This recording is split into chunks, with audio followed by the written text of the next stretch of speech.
Hoy, story ni Juan. Adikon og nawong. Tangina mo, perpekto kang tao ah. Parang makapagsalita ka sa akin ah. Grabe ah, wagas ah. Isang pagkakamali ko lang ah. Ganon ba? Hakot viewers ba? Okay, hindi na ako magtaka kasi vlogger ka eh. Ang sa akin lang, nagkakamali yung tao, imbis na sasabihin mo ng maputing paraan, parang pinapainit mo pa yung issue. Hindi naman umabot ng isang araw, 2 araw, 1 buwan yung pag-post ko na. Oras lang yun ah. Nagkakamali nga eh, nagkakamali. Failure boy. Itsura mo na stress na baka parang kailangan mo ng stress down. Yo, Palaboy OFW here. So yun na nga yung resulta ng katarantaduhan mo, OFW JJ ng Saudi.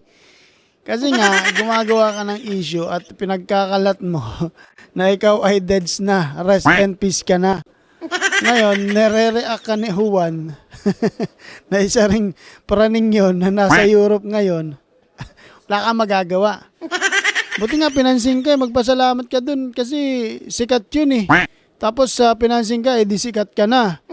Sikat ka nga lang sa katarantaduhan. Yun lang yung pinakapangit dun. Sumikat ka sa katarantaduhan. Tapos pinatay mo pa yung sarili mo.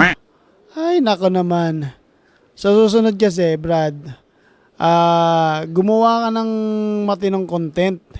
Yung ano ba, yung makakatulong naman sa mga kababayan nating OFW, ganyan.